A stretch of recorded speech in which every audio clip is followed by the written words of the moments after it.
Assalamualaikum warahmatullahi wabarakatuh. Perkenalkan, nama saya Egi Algipari, NPM 20.01.1018.0170. Nah, di sini saya akan menjelaskan tentang faulty grading atau penilaian ayam, baik itu penilaian ayam hidup atau penilaian karkas ayam. Manfaatnya itu kita bisa mengetahui apabila nanti kita belanja, baik itu ayam hidup maupun daging ayam, apakah itu baik atau kondisinya jelek. Ini maksudnya grade A atau grade B atau grade C, seperti itu. Dan kita juga bisa terhindar dari kenakalan-kenakalan para pedagang ayam, entah itu kenakalannya tentang ayam tiren atau daging karkasnya itu dilumuri darah sehingga terlihat segar, dan banyak seperti itu. Nah, tujuannya itu yang pertama, mengetahui ciri-ciri ayam hidup yang baik. Ya, dikatakan baik itu apakah itu berukuran besar atau kecil, nanti kita akan bahas. Yang kedua, mengetahui ciri-ciri karkas ayam yang baik. Karkas itu apa? Karkas adalah bagian ayam yang telah dipotong, dikeluarkan darahnya, dibersihkan bulunya, dikeluarkan jeroannya, serta dipotong kepala, leher, dan kakinya. Seperti itu karkas. Nah, karkas yang baik itu seperti apa? Nanti kita akan bahas. Masuk ke penilaian ayam hidup. Nah, penilaian ayam hidup itu berdasarkan grade. Kualitas nomor 1 berarti grade A, kualitas nomor 2 grade B, kualitas nomor 3 grade C, seperti itu. Item-item atau faktor-faktor yang akan jadi penilaiannya itu yang pertama health and vigor, kesehatan dan kelincahan. Pertama, tempatkan ayam di atas baki, usahakan ayam dalam keadaan tenang. Amati jengkernya, matanya, oil glandnya, dan bulu di sekitar pen, seperti itu. Sesuaikan dengan standar penilaian ayam hidup. Untuk grade A, siap siaga, waspada, mata bersinar, sehat dan lincah. Grade B, kesehatan dan vigornya baik, tetapi tidak sebaik dengan grade A. Untuk grade C, vigornya kurang, cenderung ayamnya itu lemah, lesu, dan matanya juga kehilangan cahayanya, seperti itu. Selanjutnya ada feathering atau perbuluan. Nah, amati perbuluan seluruh tubuh, amati bagian tidak ada bulunya, apakah ada fin feather atau tidak. Sesuaikan dengan penilaian ayam hidup. Untuk grade A, tertutup bulu secara baik, terlihat mengkilap atau bercahaya, fin feather hanya menyebar secara ringan. Untuk grade B, penutupan bulu sedikit kurang baik, fin feathernya agak banyak. Nah, untuk grade C, kekurangan bulu panjang di daerah punggung, pin feathernya banyak, jadi masuk ke grade C, seperti itu. Selanjutnya conformation atau perawakan. Nah, perawakannya, lihat ayam dari depan, bentuknya ayam teh seperti apa, baik atau tidak, apakah besar ke kiri atau besar ke kanan, seperti itu. Lihat dari depan. Amati bagian dada, apakah ada kelainan atau bengkok seperti apa, punggungnya, sayapnya, serta kaki, apakah ada penyimpangan atau tidak. Sesuaikan dengan standar penilaian. Kalau ayam yang normal, bagus, sehat, dan berarti masuk grade A. Kalau ada kelainan agak bengkok di kakinya atau itu masuknya grade B. Untuk grade C, abnormal atau dalam cacat, itu ada kecacatan misalkan dalam kaki, atau dari kecil teh nggak gede-gede, tumbuhannya segitu aja, itu masuknya grade C. Selanjutnya ada flashing. Nah, flashing diraba. Nah, untuk prosedurnya, amati dan raba bagian dada dan paha, apakah penuh dengan daging atau tidak, sesuai dengan standar atau ayam penilaian hidup. Untuk grade A, perdagingan baik dan cukup luas dan panjang. Dada cukup luas dan panjang. Untuk grade B, perdagingannya lumayan.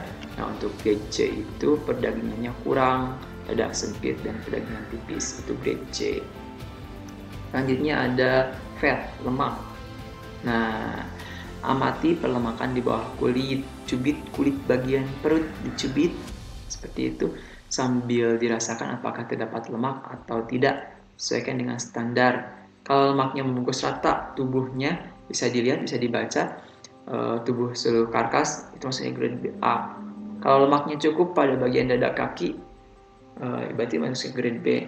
Nah, kalau untuk grade C itu lemaknya kurang, sehingga bagian dadanya tidak tertutupi sempurna dengan lemak, seperti itu. Tingginya harus tinggi pada fin feather track, seperti itu. Itu grade C. Selanjutnya ada yang terakhir, indikatornya itu ada defect. Nah, untuk defect sendiri prosedurnya itu amati bagian persendian, apakah ada yang lepas atau tidak, amati juga bagian dagingnya, ada yang memar atau tidak, seperti itu, ada terjadi penebalan atau tidak. Kemudian lihat pula bagian seng dan telapak kaki apakah ada penebalan atau tidak, sesuai dengan standar penilaian. Untuk grade A, defectnya itu sedikit sekali, tear and broken bone-nya itu bebas. Blue stripe clauses, kulit sedikit memar, goresan dan penebalan, jadi hanya sedikit memar dan itu. Sengnya itu sekalinya ringan dan agak banyak, itu maksudnya grade A. Untuk grade B, defectnya agak banyak, bebas, agak banyak kecuali daging agak memar, agak sekalinya banyak, seperti itu. Untuk grade C, nah ini hati-hati untuk grade C, defectnya banyak, memarnya juga banyak, sekalinya berat, bisa-bisa itu ayam tirai. Jadi hati-hati kalau ciri-cirinya seperti itu masuk ke grade C dan hati-hati kita mengkonsumsinya. Dikhawatirkan itu ayam tirai seperti itu. Selanjutnya masuk ke bagian penilaian karkas. Sebelum menjadi karkas, ayam itu mengalami stunning itu pemingsanan. Ada 3, bisa dengan alat, stun gun, ada untuk ayam, tidak hanya dengan sapi saja. Terus dengan gas, lalu dengan elektrik. Kalau dengan elektrik itu biasanya di strum dengan listrik. Kalau untuk yang broiler itu 100 mA. Itu lalu ada culling, pemotongan. Pemotongan itu saluran pernapasan, saluran pencernaan, serta pena bagian kanan dan kiri harus terpotong sempurna. Bleeding, pengeluaran darah. Scalding itu perendaman dengan air panas, suhunya 60 derajat selama 1 menit atau 30 detik lah, 30 detik juga udah cukup.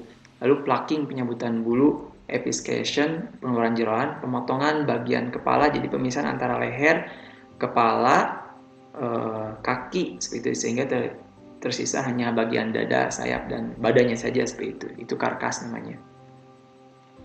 Untuk conformation, jadi ada indikator conformation, adanya penyimpangan tertentu. Nah, dari struktur menurunkan daya tarik karkas, beberapa penyimpangan, dadanya melesak, bengkok, berbongkol, berbentuk V atau rata sisinya, punggungnya sempit, terus dan tubuh memberikan gambar bentuk taji. Itu hati-hati seperti itu untuk conformation. Untuk placing sendiri, karkas yang dikasih sebagai kualitas A itu mempunyai dada yang terisi penuh dengan daging, lebar, panjang, dan perdagangan yang baik. Drumstick dada memberi gambaran penuh penimbunan daging. Kalau ada yang kurang dari indikator ini berarti masuk ke grade B atau grade C seperti itu. Tinggal disesuaikan. Terus ada fat covering. Nah, untuk fat covering sendiri pada kualitas A, bagian dada, punggung, pinggul, dan tulang jepit pibonnya itu harus tertutup oleh lemak secara baik. Itu masuknya grade A. Kalau tidak tertutup dengan baik, ya masuknya grade B atau grade C. Selanjutnya ada fin theater, perbuluannya. Nah, fin theater. Ada 2 tipe fin theater. Yang pertama, protruding fin theater yang menembus kulit luar dan dapat terjadi bentuk sikat seperti itu. Yang kedua, non-protruding fin theater yang belum menembus kulit luar. Nah, bisa dibaca seperti itu. Kalau sedikit berarti masuknya itu ke grade A. Kalau agak banyak grade B. Kalau banyak sekali fin theaternya ya masuknya ke grade C seperti itu. Selanjutnya yang terakhir ada disjoint atau di broken bones. Nah, irisan, sobekan kulit yang lepas, patah tulang persendian lepas akan menurunkan daya tarik dari karkas. Jadi masuknya ke grade C. Jadi harus diamati seperti itu, hati-hati. Jadi merendahkan eating quality dari karkas unggas seperti itu. Dalam itunya harus hati-hati. Dia raba takutnya tidak sesuai dengan prosedur. Jadi terdapat entah itu si sayapnya patah, kakinya patah, persendiannya. Jadi harus diamati, diraba. Kesimpulannya, ciri-ciri ayam yang baik itu siap siaga, matanya bersinar, sehat dan lincah, bulu serta tampilannya baik, dagingnya baik. Untuk karkas yang baik itu conformation-nya normal, breastbone-nya sedikit melengkung, pedagingnya baik, tidak ada memar. Itu dikatakan karkas yang baik. Mungkin dicukupkan sekian dari saya, mudah-mudahan ada manfaatnya. khususnya bagi saya, umumnya bagi semuanya. Jangan lupa tonton di YouTube Faulty Laboratory, di like, di share, dan subscribe. Semoga bermanfaat. Terima kasih. Wabillahi taufiq wal hidayah. Wassalamualaikum warahmatullahi wabarakatuh.